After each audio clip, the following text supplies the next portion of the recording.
Allons enfants de la patrie, le jour de gloire est arrivé.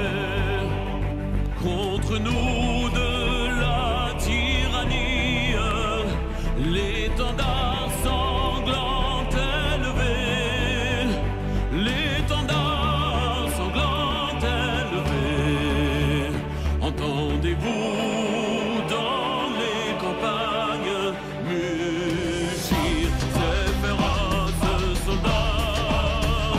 Ils viennent jusque dans nos bras, égorger nos fils, nos compagnes. Aux armes, citoyens, formez vos bataillons. Marchons, marchons, que sang pur, un peuple nos sillons.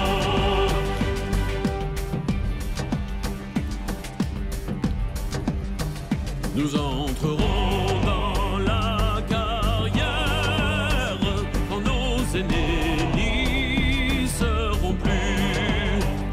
Nous y trouverons leur poussière et la trace de leur vertu. Et la trace de leur vertu. Bien moins jaloux de leur survivre que de partager leur cercueil. Nous aurons le sublime orgueil de les venger ou de les suivre. On a vu et on se rappelle des émeutes de la faim, notamment en Afrique en 2007-2008 lors de la crise alimentaire mondiale. L'émeute, c'est cette manifestation collective de colère spontanée d'un sentiment d'injustice. Et vous en faites l'analyse dans votre dernier livre, Jacques Deschamps, Éloge de l'émeute, aux éditions des Liens qui libèrent. Jacques Deschamps, est-ce qu'on est actuellement dans un moment justement où peuvent naître de nouvelles émeutes, hein? On le voit en Grèce, on l'a vu à l'instant, on le voit ailleurs dans le monde avec cette inflation galopante, hein? Ça peut être justement l'étincelle qui allume la mèche. Oui, je crois qu'effectivement, il y a une actualité plus que jamais de l'émeute. Ceci dit, bien malin qui pourra prédire lorsqu'elles éclateront, ces émeutes. C'est toujours spontané une émeute, hein? Toujours, toujours. Et puis, ça part de quelque chose. Alors, la base, c'est surtout que ça part de la formation d'une espèce de corps collectif et qui est imprévisible aussi bien dans son apparition que dans son déroulement. Donc, je crois, moi, que l'aggravation des inégalités, la pauvreté qui se répand et surtout le désarroi de plus en plus grand des gens devant les règles habituelles du jeu démocratique, en tout cas ici, par exemple en Europe comme en France, crée les conditions de l'émergence de phénomènes de ce type. Alors, phénomène spontané, mais est-ce que l'émeute a un but? Est-ce que, justement, quand les gens se réunissent spontanément, est-ce qu'ils ont un but commun, à part crier leur colère, à part crier l'injustice? Alors, c'est là tout le paradoxe de l'émeute, en tout cas tel que moi j'ai essayé de la comprendre. Je ne pense pas qu'on puisse parler de but. Je pense même que ce qui caractérise l'émeute, c'est qu'elle est quelque chose qui est comme une fin en soi. Ce qui est vraiment en jeu dans l'émeute se joue dans le déroulement de la manifestation qui, à un moment donné, va prendre cette dimension-là.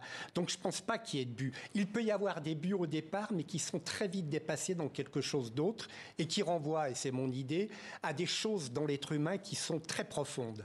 Quelle chose, justement, Jacques Deschamps? On voit les images des Gilets jaunes qui sont peut-être les dernières grandes émeutes en France. Hein, alors là, absolument d'accord. D'ailleurs, je ne crois pas que j'aurais fait ce livre s'il n'y avait pas eu ce phénomène, auquel, comme beaucoup de gens, j'ai participé très près, et dans lequel beaucoup de choses m'ont frappé. Et donc, je crois que ce qui se joue véritablement dans l'émeute, c'est quelque chose qui tient à un moment où les gens se rassemblent pour essayer de faire face, non pas à la répression ou à je ne sais pas qui va venir après en général, mais à quelque chose qui a à voir avec le fait qu'ils sont ramenés dans une situation sociale donnée, à quelque chose qui est presque de l'ordre de la survie. C'est bien pour ça que dans l'histoire, toutes les émeutes qui en sont documentées, attestées, analysées, ont toujours été des émeutes de la faim, comme on le voit aujourd'hui, vous le disiez vous-même. On parle en Afrique en 2007-2008. Dans beaucoup de pays. On pense bien sûr aux fameuses émeutes aussi qui ont précédé la révolution de 1789 aussi. Bien sûr, les émeutes menées par les femmes, beaucoup dans la dernière année, et qui visaient effectivement les spéculateurs sur la farine. Donc c'est effectivement quelque chose qui se répète de ce point de vue. Jacques Deschamps, quand on parle d'émeute, on entend parler souvent de violence. Est-ce que l'émeute est toujours violente? Alors, c'est un peu le paradoxe de mon livre qui pourra peut-être surprendre certains lecteurs. Elle revêt plusieurs formes, c'est ce que vous écrivez. Voilà, c'est que non, elle n'est pas forcément violente. Je pense même qu'il peut y avoir des formes d'émeute non violentes. Alors ça peut paraître paradoxal, mais alors bien sûr qu'on n'a pas le temps d'en parler ou de développer maintenant. Encore faut-il s'entendre sur ce que signifie, dans le cas particulier de ce phénomène social, l'idée de violence. En tout cas, moi je défends l'idée que l'émeute n'est pas du tout, un facteur d'accélération des événements. Ça y ressemble, pourtant d'un coup les gens se mettent à tout Non, vous casser. dites le contraire, justement. Je dis le contraire. C'est pour ralentir. C'est un phénomène de ralentissement. Un phénomène auquel les gens s'opposent en fait. Complètement. Ouais. Bloqués en quelque sorte, c'est ce que disent beaucoup maintenant de plus en plus d'activistes écologistes, bloquer la machine, la ralentir parce que le mouvement presque d'inertie de la machine dans laquelle on est, on le sait, hein, on ne va pas le discuter maintenant, nous mène à la catastrophe. Ça c'est très clair. Alors on entend aussi beaucoup de critiques du personnel politique, on l'a entendu notamment pendant les Gilets jaunes, des observateurs aussi, contre les émeutes et leur violence. Comment vous analysez-vous ces critiques? Une des raisons qui ont fait que j'ai écrit ce livre, c'est une espèce d'exaspération qui m'est venue à voir comment. Dans les chaînes d'information continues, alors plus ou moins selon les chaînes, mais systématiquement, il faut commencer, si on veut avoir simplement le droit de parler, par condamner a priori la violence. Mais enfin, dites-nous que vous condamnez la violence. C'est l'interpellation classique. C'est un prérequis, effectivement, voilà, qu'on entend souvent dans le questionnement. Complètement. Et donc, ce qu'il y a de paradoxal, c'est que on interdit de parler de la violence, enfin de penser la violence, alors qu'on va ne faire qu'en parler. Ensuite, dans la suite des journaux. Et donc, moi, ce qui m'intéressait, ça a été aussi de comprendre à quoi renvoyait cette attitude en face d'un phénomène qui est pourtant omniprésent. Dans le journal que vous venez de faire, vous avez décrit... La violence est présente. Voilà, elle est omniprésente. Effectivement, et il faut sans doute la réfléchir. Merci Jacques Deschamps d'être venu nous parler donc de votre livre, Éloge de l'émeute, qui est publié aux éditions des Liens qui libèrent. Merci d'avoir été... La dernière fois, j'étais resté au 17 juin, c'est-à-dire au moment où, sous l'impulsion de Sieyès, le tiers-État se proclame Assemblée nationale. J'avais employé un mot violent que je ne retire pas, le mot de fourberie chez Sieyès. C'est un mot qui est très gros, mais il a juste la taille qu'il faut. Pourquoi fourberie chez Sieyès et chez Mirabeau? Parce que, je le répète, ces gens font semblant de parler au nom de la nation, mais ce qu'ils appellent nation, c'est-à-dire en fait 24,5 millions de gens, c'est cette toute petite élite ou écume qui représente la bourgeoisie possédante. Alors, quel peut être l'état d'esprit du roi et de la reine devant ce qui se passe, devant cette espèce de révolte, enfin d'insurrection d'une partie de la nation qui s'intitule le tiers-État? Exaspération chez la femme. Marie-Antoinette trouve ça inconcevable. Elle se demande quel drôle de mariage elle a fait, quelle idée elle a eue d'aller se jeter chez ces Français qui se mettent brusquement en révolution. Quant au pauvre roi, il est là qui ne sait pas trop quoi faire, il est déconcerté, il est surtout très dominé par sa femme, et il est résolu à essayer de freiner comme il pourra.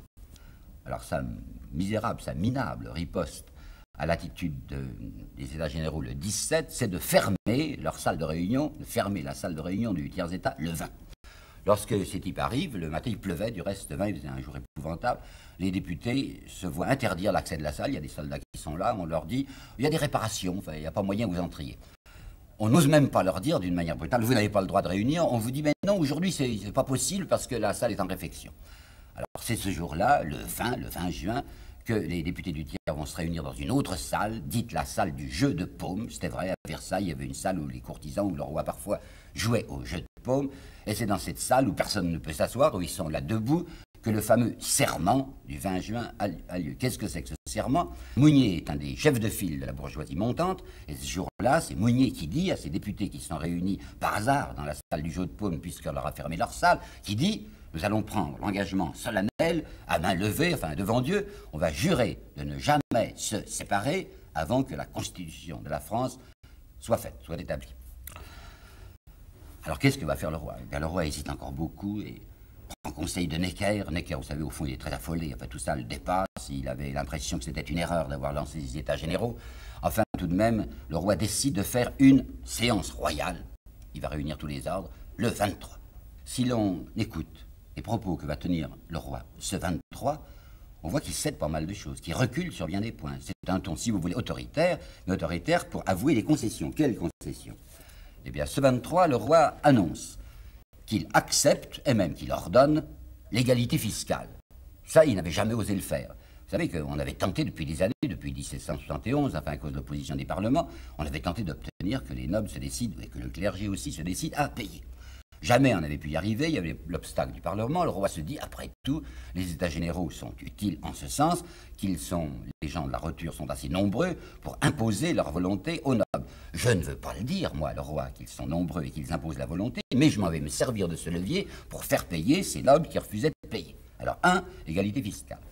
2, dans cette même séance du 23, le roi accepte quelque chose de très important, la périodicité des États généraux. Eh bien, ça veut dire pratiquement qu'il y aura une chambre maintenant. Ce n'est plus la monarchie absolue. C'est le roi qui accepte, qui est à côté de lui, une sorte de conseil de direction, ou du moins consultatif. Les États généraux seront réunis périodiquement, il ne dit pas quand. Mais enfin, il les consultera. Et troisièmement, ce qui est vraiment très important, il accorde à ces États généraux le droit de contrôle sur le budget. Et puis, il annonce deux choses encore. Il annonce la suppression des lettres de cachet, c'est-à-dire qu'on ne pourra plus brusquement et sans procès interner quelqu'un, et il promet la liberté de la presse. Seulement, le roi continuait à refuser que les délibérations se fassent par tête, il voulait toujours que ça soit par ordre. Par conséquent, les bourgeois qui étaient là pour essayer de saisir les leviers de commande de l'État étaient furieux, parce que rien n'était encore possible, la noblesse continuant à occuper tous les emplois. Si bien qu'ils réfléchissent sur place avec Mirabeau, Mirabeau qui, comme Sieyès, est en train de se pousser, il réfléchit à ce qu'il faut faire, rapidement. Alors qu'est-ce que va faire Mirabeau dans cette fameuse séance du 23? L'incident est partout, seulement il a été raconté d'une curieuse façon. L'incident, le voici. Le roi a prononcé son discours le 23, vous m'avez entendu, messieurs, et maintenant, séparez-vous, hein. Chaque ordre ira dans sa salle. Les nobles sortent, le clergé sort, et le tiers-état reste. À ce moment-là, le maître des cérémonies, qui s'appelait le marquis de Dreux-Brézé, s'approche de Bailly, qui s'est constitué, vous savez, le doyen, ou une sorte de président du tiers-état, et lui dit, du reste assez poliment, « Messieurs, vous avez entendu les ordres de Sa Majesté, veuillez vous séparer. » C'est alors que Mirabeau se précipite et prononce une phrase retentissante, qui a un retentissement énorme, enfin on en parle toujours aujourd'hui, comme d'une chose extraordinaire. C'est à ce moment-là que Mirabeau va s'approcher du marquis de Dreux-Brézé et lui dit, nous sommes ici de par la volonté du peuple, mon Dieu, quel peuple, de par la volonté du peuple, et nous n'en sortirons que par la force des baïonnettes. Force des baïonnettes, ça retentit comme quelque chose, un cliquetis d'armes, et on se dit, tiens, mais c'est très énergique ce que dit Mirabeau. Mais voulez-vous écouter avec moi de nouveau cette phrase? Nous sommes ici par la volonté du peuple, et nous n'en sortirons que par la force des baïonnettes. Ce qui signifie, si jamais le roi emploie les baïonnettes contre nous, eh bien nous céderons.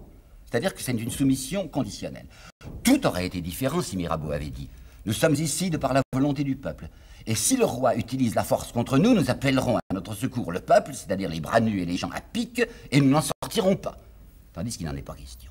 Mirabeau, vous allez le voir de plus en plus, Mirabeau est quelqu'un qui a une terreur et un dégoût du peuple, et qui se dit à aucun prix, il faut faire appel à ce fameux quatrième état, c'est-à-dire la multitude, c'est-à-dire les travailleurs.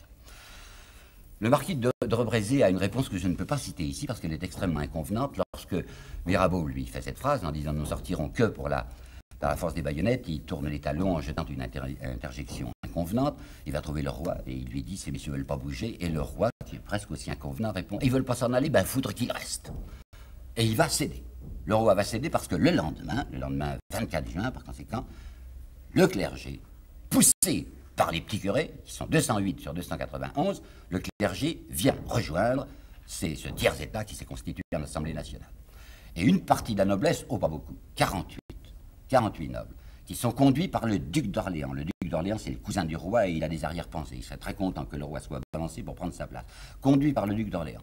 Et conduit par un certain marquis de Lafayette, qui s'était illustré dans la guerre de l'indépendance, qui avait servi les révolutionnaires américains, qui a donc un certain prestige. Alors, quand le roi voit que le clergé a lâché, qu'une partie de la noblesse le lâche aussi, le 27 juin, le roi dit, ben d'accord, je suis consentant, l'Assemblée nationale va comprendre, la noblesse, le clergé, le tiers-état et tout ça va essayer de travailler au mieux pour la France. Vous croyez qu'il est sincère? Ben évidemment qu'il n'est pas sincère. Lui peut-être, vous savez, Louis XVI peut-être qu'il aurait accepté, il aurait dit on va voir, on va peut-être s'arranger. Mais sa femme, Marie-Antoinette, est absolument résolue à ne pas s'arranger. Alors voici les chiffres qui sont bien intéressants, les dates et les chiffres. C'est le 27, vous m'avez entendu, hein, c'est le 27 que le roi fait semblant de céder et dit ben d'accord, tout le monde va se réunir dans l'Assemblée nationale, le 27. Mais c'est le 26, la veille, que le roi a commencé à donner des ordres à ses troupes, faire venir des troupes de l'extérieur pour cerner Versailles. Le 26 juin, 3 régiments d'infanterie sont conviés et 3 régiments de cavalerie qui sont appelés du nord et de l'est. Et qu'est-ce qu'on choisit parmi ces régiments? On choisit des mercenaires étrangers. Vous savez sans doute que la monarchie française, autrefois, enfin, avait à son service un certain nombre d'Allemands et de Hongrois et d'Autrichiens. Le maréchal de Broglie reçoit le commandant suprême des forces qu'on est en train de concentrer à Versailles et il est entendu, il a pour lieutenant un Suisse qui s'appelle Besenval. Broglie et Besenval doivent avoir terminé leur concentration de troupes autour de Versailles et autour de Paris pour le 13 juillet. Or, le 11 juillet au matin, le roi fait son petit coup de tête et décide de renvoyer Necker et de le remplacer par Breteuil. Breteuil, le baron de Breteuil, avait dit « Donnez-moi 3 jours, et en 3 jours, avec la force armée, je suis capable de remettre toutes les choses en ordre. » 3 jours. Nous sommes le 11, Necker est renvoyé le 11, le 12 au matin, Breteuil prend le pouvoir, et dans 2 jours, ça sera le 14 juillet, c'est-à-dire la prise de la Bastille. Alors c'est là où il faut bien regarder. C'est vers 9 h du matin, le 12 juillet, que la nouvelle se répand dans Paris. Le roi a fait un coup de tête, le roi a renvoyé Necker, il prend Breteuil et des troupes commencent à arriver. Émotion considérable dans Paris, les gens se mettent à courir les uns autour des autres, enfin place du Palais Royal en particulier, on s'agite énormément. Seulement, ce qui me frappe beaucoup, c'est qu'il y a une sorte d'enthousiasme populaire sur le nom de Necker. Je comprends très bien que les rentiers, que les financiers, que les hommes d'argent soient furieux du renvoi de Necker parce qu'ils se disaient, avec Necker, c'est nos rentes qui sont certainement payées. Alors je suis complètement convaincu, enfin ça va tout seul, que les rentiers parisiens, que la bourgeoisie financière de Paris est furieuse du renvoi de Necker. Ce qui me frappe et qui me stupéfie, c'est que la petite plèbe parisienne marche, mais nous avons déjà vu la pauvre petite plèbe parisienne marcher lorsqu'on renvoyait les parlements, lesquels travaillaient contre elle. C'est pas la première fois qu'elle prend, pardonnez-moi cette expression vulgaire, des vessies pour des lanternes. Le mouvement est parti du Palais Royal. Qu'est-ce que c'est que le Palais Royal? Le Palais Royal, ça appartenait, c'est un immense château, qui appartenait au duc d'Orléans. Le duc d'Orléans, c'était la plus grosse fortune de France, mais c'était aussi un homme qui dépensait tellement, qui s'était terriblement endetté, et très peu de temps, 3 ans avant la Révolution, il avait décidé d'ouvrir au public une partie de son Palais Royal. Et en particulier, il avait fait établir autour de la grande cour d'honneur des galeries. Il y en avait des galeries en pierre, il y avait des galeries en bois. Et là, s'étaient établies toutes sortes de maisons interlopes. Enfin, il y avait des tripots, il y avait des maisons de tolérance. On n'appelait pas ça comme ça à ce moment-là, on disait des lupanas. Comme l'agitation principale, le 12 juillet au matin, sort du Palais Royal, nous pouvons être à peu près convaincus que le duc d'Orléans était derrière et même qu'il avait probablement répandu de l'argent. Quelqu'un va surgir ce jour-là, c'est Camille Desmoulins. Camille Desmoulins, il jouera un rôle dans notre histoire, il faut que nous le regardions un instant. C'est un personnage complexe, vous savez, Camille Desmoulins. C'est un garçon qui était capable de violents entraînements et en même temps qui était capable de tendresse et de gentillesse. À ce moment-là, Camille Desmoulins, c'est un garçon qui n'a pas le sou. Eh bien, ce 12 juillet au matin, quand les Parisiens apprennent que Necker est renvoyé, qu'il aura peut-être un coup de force de la cour, Camille Desmoulins, au Palais Royal, dans ce milieu grouillant, grimpe sur une table, sort un pistolet qu'il avait dans sa poche, dresse ce pistolet et crie aux armes. La cour va venir nous attaquer, il faut que nous le défendions. Et comme il est sur une table, que c'est en juillet, que cette table est à la hauteur des branches d'arbres, il arrache une feuille verte, il la met à son chapeau. Verte parce que c'est la couleur de l'espérance, tous les gens arrachent des feuilles. Aux armes, il a crié. Dans cette journée, le tumulte devient de plus en plus grave dans Paris, et en fin d'après-midi, le régiment, le royal allemand, donc le royal allemand, devant l'agitation de Paris, fait une charge. Attention, on a un peu exagéré dans l'histoire, on a dit ils ont chargé, on se représente tout de suite sabre au clair, des cavaliers au galop, mais on ne sait pas tout à fait ça. Et ils ont avancé dans la foule pour la repousser. Alors des gardes françaises, les gardes françaises c'était des soldats qui étaient au service du roi et qui étaient cantonnés pour une part à Paris. Des gardes françaises prennent brusquement le parti de la foule et se mettent à combattre le royal allemand, parce qu'ils sont français et que les autres sont des Allemands. Toute la journée du lendemain 13, Les Parisiens, excités et poussés par un certain nombre de gens, sont là à chercher à se procurer des armes. Parce qu'ils se disent, nous sommes cernés, il y a des troupes qui sont déjà venues jusque dans le Champ de Mars, qui n'est pas tellement loin, vous savez, pas des Invalides. Il y a d'autres troupes qui vont certainement arriver par Versailles, d'autres vont arriver par Vincennes. Il nous faut des armes. Ils vont vers l'hôtel de ville, bien sûr. L'hôtel de ville était dirigé à ce moment-là par quelqu'un qu'on appelait le prévôt des marchands, qui pratiquement c'était le maire, qui s'appelait Flessel. Flessel n'aime pas beaucoup cette foule un peu déguenillée qui vient lui demander des armes, mais après ils sont très nombreux les gens, et alors on leur donne les 350, 360 fusils qui étaient conservés à l'hôtel de ville. On les leur donne sans joie. Alors les gens se précipitent au garde-meuble, mais le garde-meuble c'était surtout un musée. Alors il y avait des armes historiques, il y avait des hallebardes, il y avait des cuirasses. Alors il y a certaines personnes qui se mettent des hallebardes dans les mains et des cuirasses sur le corps, un peu ridicule, mais ça c'est pas un armement. Dans la même journée du 13, 2 bateaux de poudre, pleins de barils de poudre, sont trouvés, enfin sont repérés, ils sont là sur la Seine. Les poudres devaient être débarquées pour être envoyées à l'Arsenal ou ailleurs. Le public le sait, je ne sais pas comment, c'est un prêtre, c'est l'abbé Lefebvre qui organise la distribution des poudres. Les gens reçoivent des petits sachets de poudre, mais il n'y a toujours pas de fusils. Alors où est-ce qu'ils sont les fusils? On est allé à l'Arsenal, l'Arsenal est vide. Mais on sait qu'il y a 2 endroits où ils sont des fusils à Paris. D'un côté, c'est l'hôtel des Invalides, et d'autre part, c'est la Bastille. La Bastille, c'est un morceau. Vous savez, c'était une énorme forteresse qui était au Faubourg Saint-Antoine, avec des tours de 30 mètres de haut, avec des canons qui étaient braqués entre les créneaux.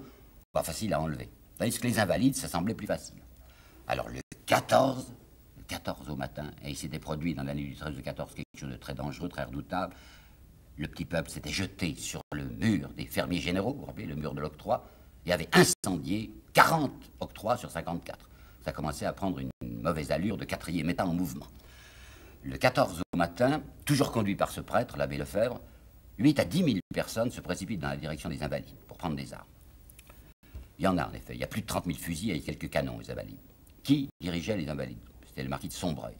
Et bien, le marquis de Sombreuil se laisse faire, parce qu'il voit qu'il y a 10 000 personnes, qu'il y a des gens qui sont absolument résolus à entrer, par la force il le faut. Le marquis de Sombreuil ne dit rien, enfin, laisse passer les gens, et le pillage, ou si la saisie des fusils s'organise. Les Invalides c'est à côté du Champ de Mars. Et au Champ de Mars, il y a les régiments qui sont commandés par Besenval, le Suisse Besenval. Alors comment ça se fait que de ces régiments qui sont là et qui peuvent parfaitement intervenir, qui ont du canon, qui ont du fusil, comment ça se fait que les régiments ne marchent pas? Besenval est honnête, enfin, il a des ordres, Broglie a lui essayé d'intervenir. Mais Besenval ne peut pas intervenir parce qu'il s'est aperçu que les troupes ne marcheraient pas. En particulier, il y avait déjà les gardes françaises qui étaient en état de révolte. Aucun moyen de se faire obéir des gardes françaises pour marcher contre la foule. Et ce que Gaucho a établi, ce qui est extrêmement intéressant, c'est que des mercenaires étrangers eux-mêmes et des Suisses eux-mêmes étaient en train de déserter. Avant le 14 juillet, il y a des désertions dans les troupes de mercenaires. Pourquoi? Eh bien, c'est là où je crois qu'il y a une intervention financière. Il y a le duc d'Orléans, il y a d'autres personnes, enfin, de l'argent a été répandu. On achète les troupes françaises, les troupes pour qu'elles ne marchent pas contre la foule. Alors, si la monarchie absolue va tomber le 14 juillet, c'est parce que son instrument de répression lui a fondu entre les mains.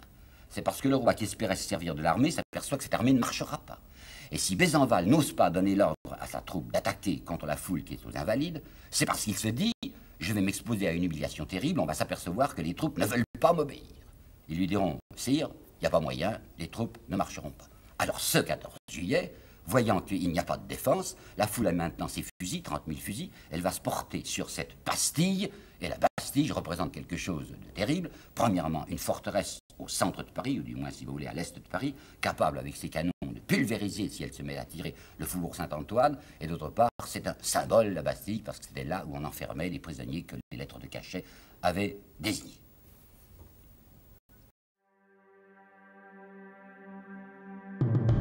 Savez-vous pourquoi la prise de la Bastille est le symbole de la Révolution française? En 1789, le peuple gronde. Depuis la forte hausse du prix du pain, les Français ont faim. Par ailleurs, une rumeur circule. Le roi Louis XVI refuserait de disperser les 20 000 soldats qui menacent d'intervenir contre l'Assemblée nationale. Enfin, le 11 juillet, le très populaire ministre Necker est renvoyé. Dès le lendemain, les premières émeutes éclatent. Le couvent Saint-Lazare est pillé de son grain, des armes sont prises aux Invalides et aux gardes-meubles.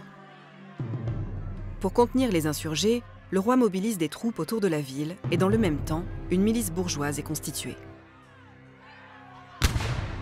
Le 14 juillet 1789, c'est l'insurrection. La foule se presse devant la Bastille. Construite au XIVe siècle, cette forteresse est devenue prison d'État. Le roi peut par lettre de cachet, sans procès ni jugement, y faire enfermer quelqu'un. Pour le peuple français, marqué par l'esprit des Lumières, la Bastille est devenue un des symboles de l'arbitraire royal.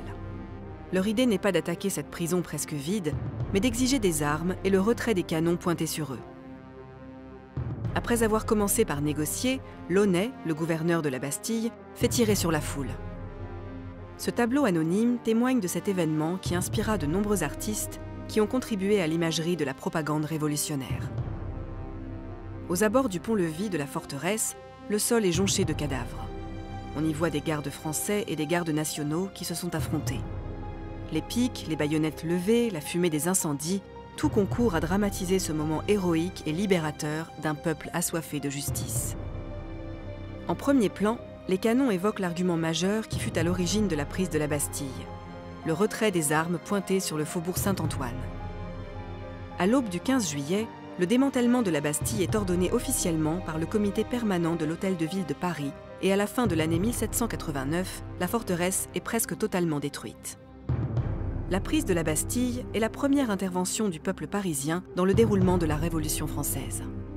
Cet événement eut pour conséquence le renvoi des troupes de Paris, le rappel de Necker et la nomination de Lafayette à la tête de la milice bourgeoise qui deviendra la Garde nationale.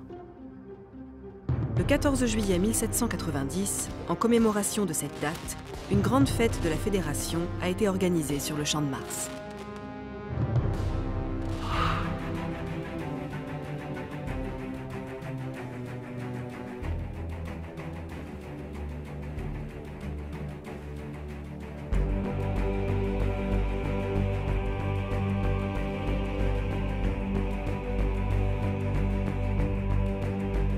Allons enfants de la patrie, le jour de gloire est arrivé. Contre nous de la tyrannie, l'étendard sanglant est levé. L'étendard sanglant est levé.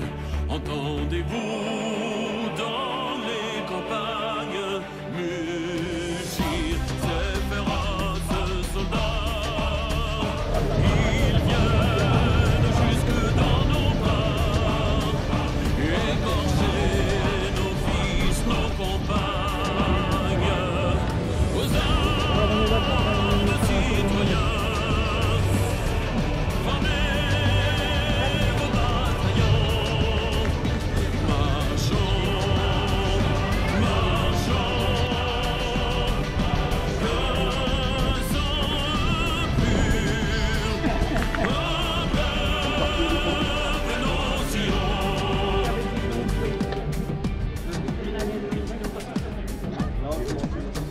Nous entrerons dans la carrière quand nos aînés n'y seront plus.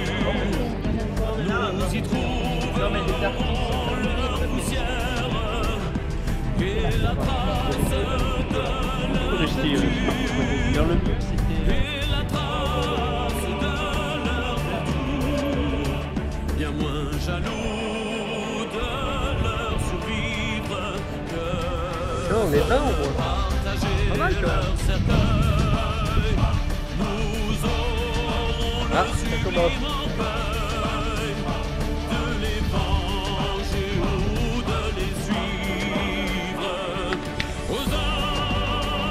Attention, il y a la police, ils sont là. Ouais.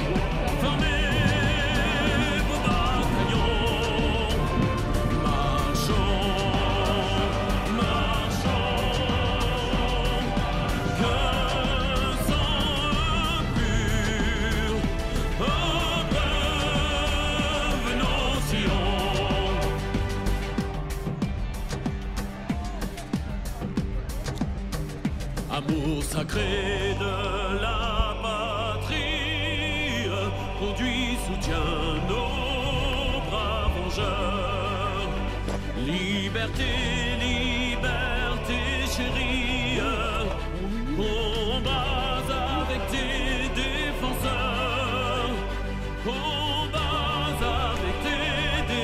vrai ennemi de la France, c'est les États-Unis. Ah oui, là, c'est des spécialisés. Ah ouais. Bravo. C'est pas gros, ça fait... Moi j'en ai une, elle est plus grosse que la tienne.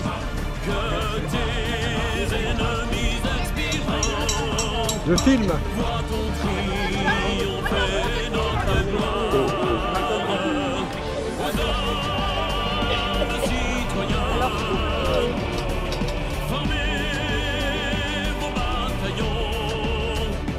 Marchons, marchons,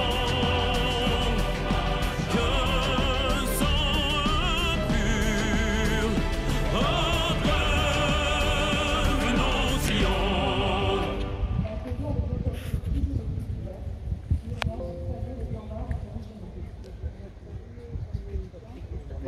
Les cheveux là, j'aurais dû couper les cheveux pour le 14 juillet.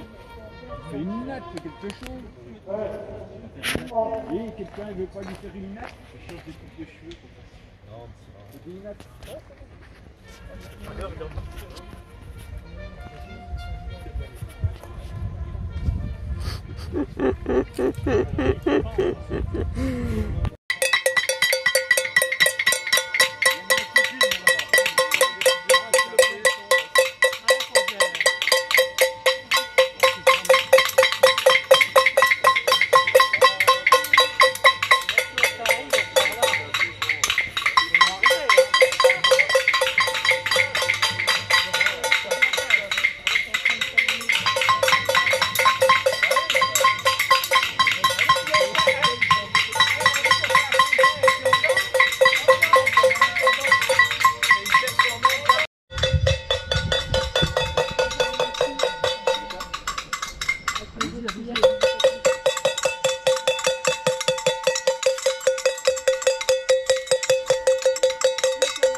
La balle est à policier ou pas?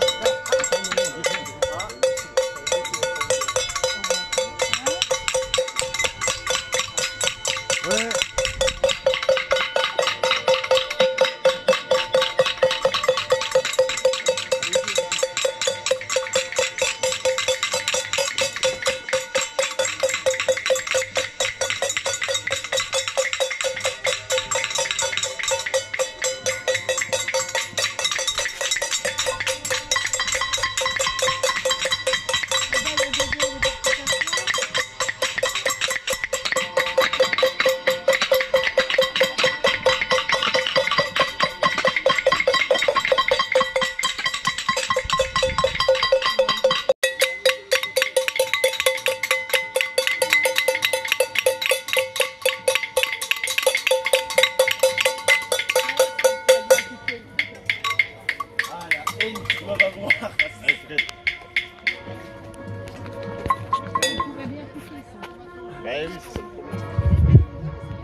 Ils veulent nous faire bosser, c'est faire.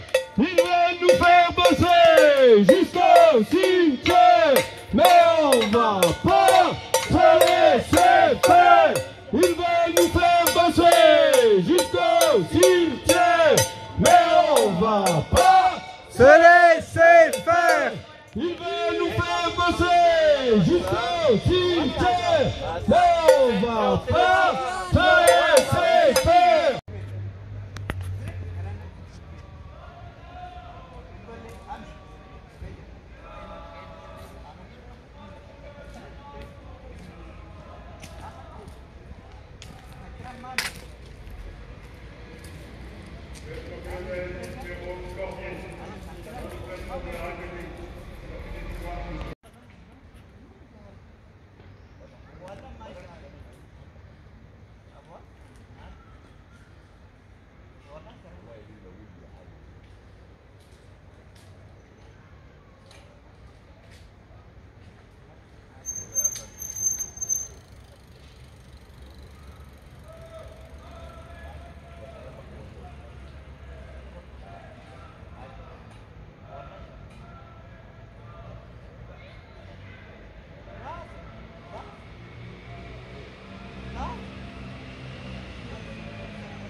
Elle est bien, caméra et photo. Hein?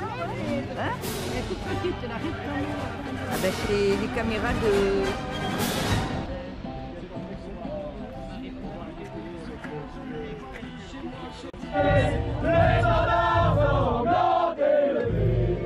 Entendez-nous dans nos campagnes, ces féroces soldats qui viennent jusque dans nos bras, égorger nos fils et nos campagnes. Aux armes, citoyens, formez vos bataillons, marchons, marchons.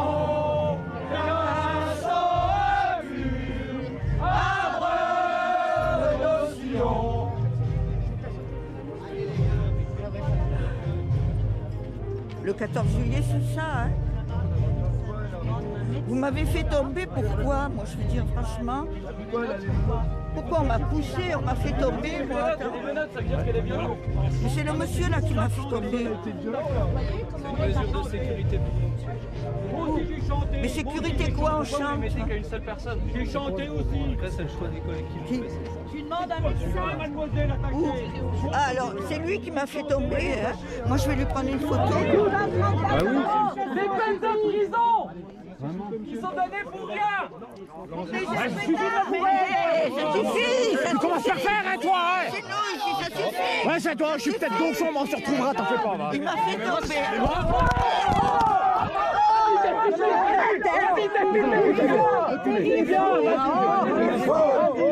Vas-y, vas-y, c'est bien. Il a envie de casser du gilet jaune. Mais arrête la faire la batte. Attendez, c'est pas la première fois. Monsieur, contrôlez-le, le monsieur là-bas. Reculez, parce qu'on vous demande de reculer tranquillement. Vous résistez. Non, mais attention, on n'a pas le droit de problème. Non, mais honnêtement, vous voulez une cérémonie patriotique, franchement. Oh, une cérémonie patriotique, on parle de l'armée, mais pas de la révolution. C'est l'armée, c'est la Bastille. Une cérémonie patriotique, n'importe quoi, avec des gens qui nous écrasent. Une cérémonie patriotique. Lamentable, Non, mais c'est là. on va en faire On va pas leur ressembler comme ça, là, tout de suite. On va pas leur... Ils m'ont fait tomber ma caméra. Connard, là. Il m'a fait tomber, moi je porte plainte. Partout, tout le temps. Partout, tout le temps. Partout, tout le temps. Partout, tout le temps. Partout, Qu'est-ce qu'il y a? Qu'est-ce qu'il y a? Vous vous emmerdez. Oh, et toi t'es un enculé aussi. Connard! On n'est pas du Nous sommes les sans-culottes. Nous sommes les sans-culottes. T'es donc sans casse-toi, je tout le temps, partout, tout le temps.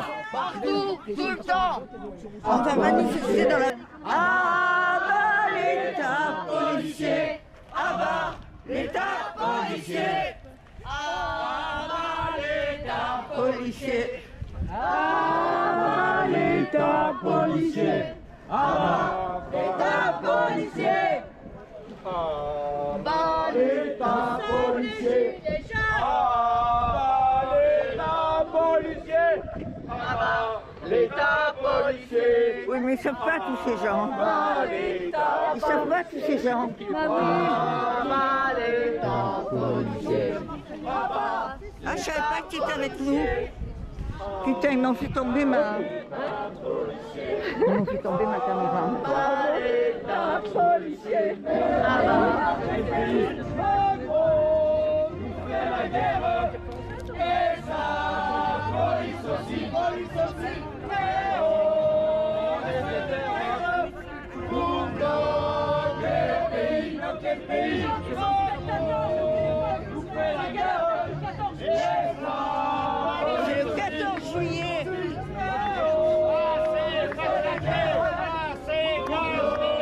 Franchement, il faut chanter la Marseillaise.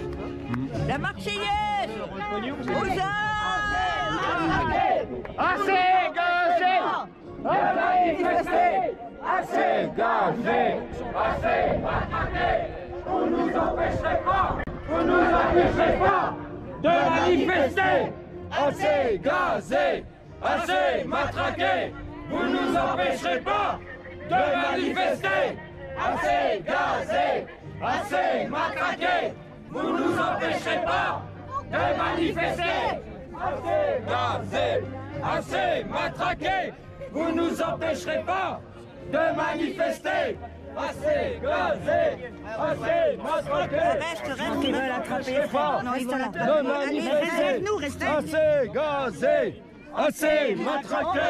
Ne nous empêcherez pas. Vous m'avez fait tomber tout à l'heure. Vous rigolez. Ah, écoutez, vous rendez pas. Vous nous empêcherez pas de manifester, assez gazé, assez matraqué. Vous nous empêcherez pas de manifester, assez gazé, assez matraqué. On est combien? On est 20. De manifester, assez gazé, assez matraqué. Vous nous empêcherez pas de manifester, assez gazé, assez matraqué. Vous nous empêcherez pas de manifester, assez gazé, assez matraqué.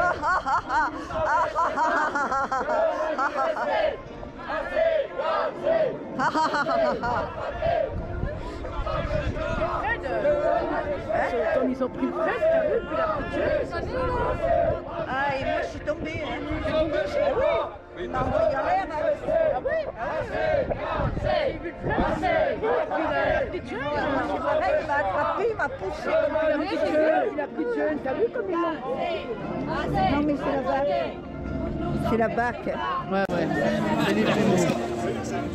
En plus, on n'est pas beaucoup entre nous. Bon, alors après, moi, je vais quand même dire aux Gilets jaunes que c'est un peu dommage qu'ils soient pas oui. Mais non, mais il y en a qui sont restés là.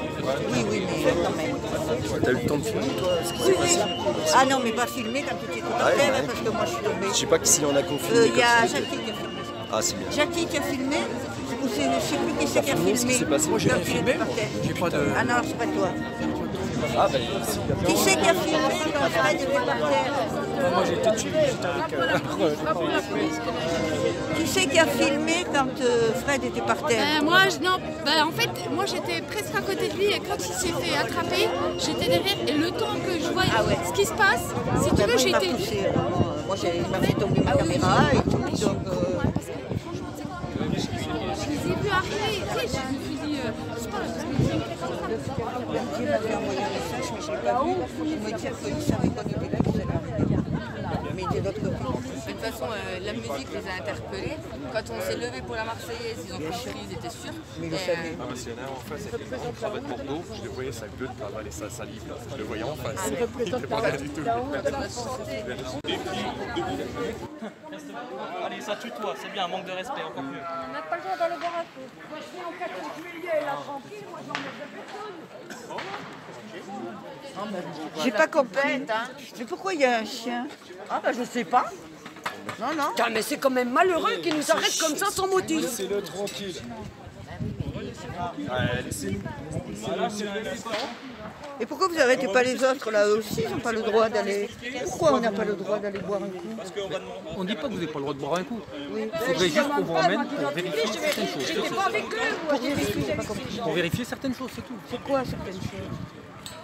Moi, je vais envoyer Entre autres, vos identités. Voilà. Pourquoi? Parce qu'on n'a rien fait de mal, quoi. Enfin, je veux dire, franchement, parce que tu cries qu'à ton truc, on va vérifier. Oui, mais madame, c'est comme ça. Non, mais on est. Eh bien, je sais bien, vous avez des ordres. Voilà.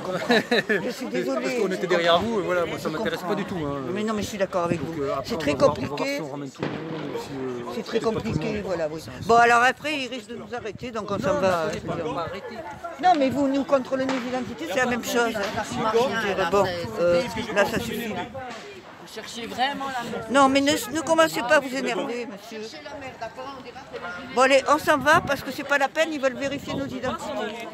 Si, monsieur. On ne peut pas s'en aller alors. Non, mais regarde-moi ça. Ah ben si, on peut s'en aller.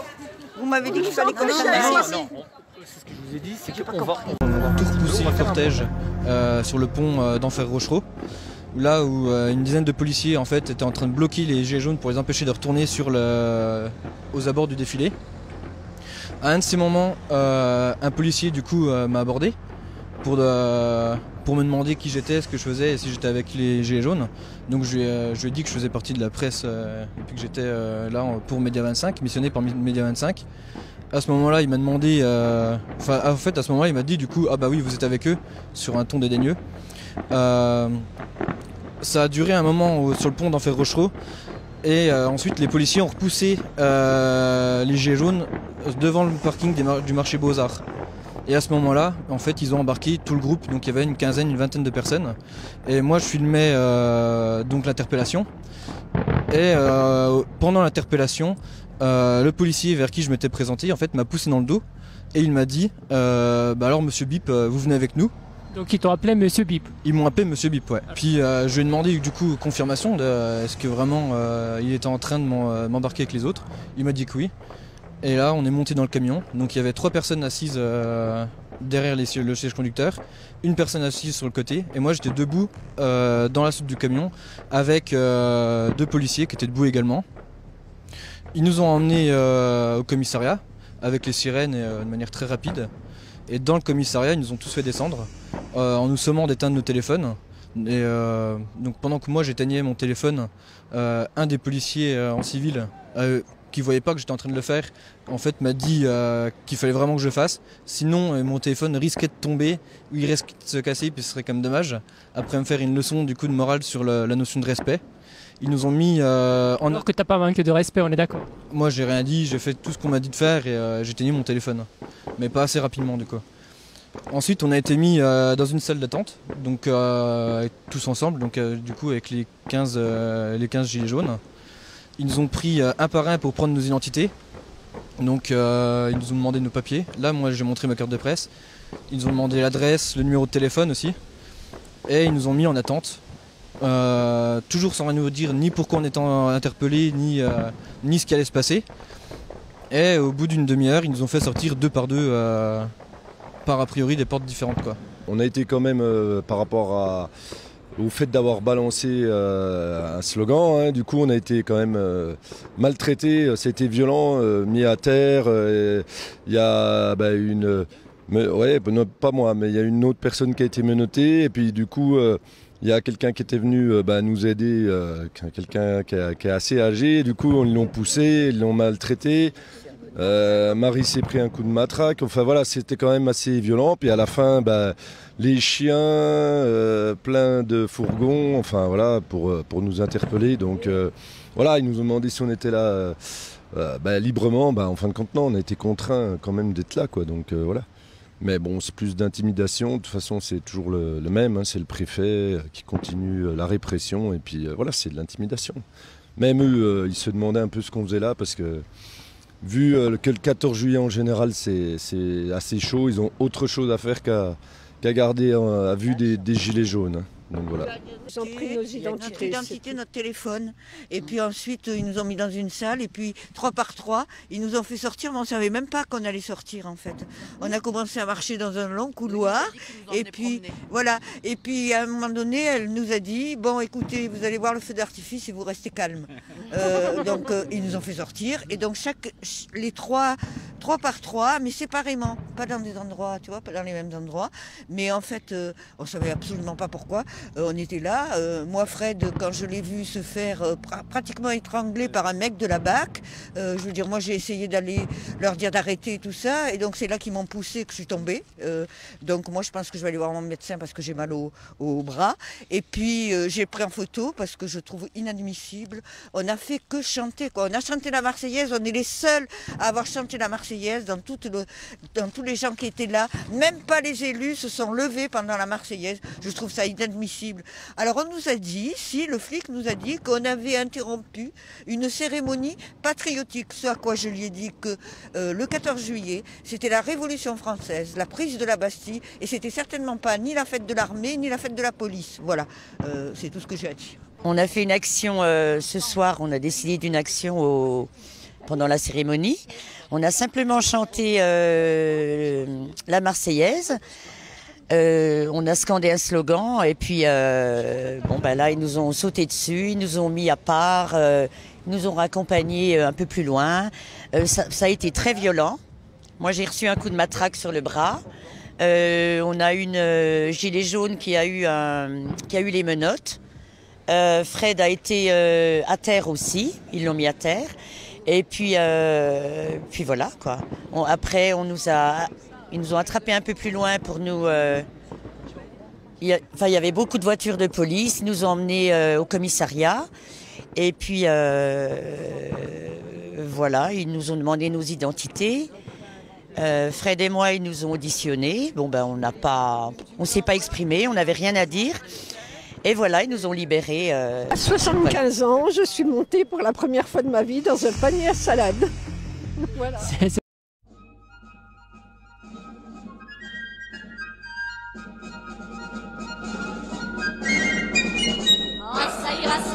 ira, les aristocrates à la lanterne. Ça ira, les aristocrates on les prendra. La 300 ans qui nous promettent qu'on va nous accorder du pain. La 300 ans qui donnent des fêtes et qui entretiennent des cadins. La 300 ans qu'on nous écrase, assez de mensonges et de phrases, on ne veut plus mourir de faim. Ça ira, les aristocrates à la lanterne. Ça ira, les aristocrates on les pondra. La 300 ans qui font la guerre au son des fifres et des tambours, en nous laissant crever de misère, ça ne pouvait pas durer toujours. La 300 ans qui prennent nos hommes, qui nous traitent comme des bêtes de somme, ça ne pouvait pas durer toujours. Ça ira, les aristocrates à la lanterne. Ça ira, les aristocrates on les pendra. Le châtiment pour vous s'apprête, car le peuple leur prend ses droits. Vous êtes bien payés nos têtes, c'en est fini, messieurs les rois. Il ne faut plus compter sur les nôtres, on va s'offrir maintenant les vôtres, car c'est nous qui faisons la loi. Ça ira, les aristocrates à la lanterne. Ça ira, les aristocrates on les pendra.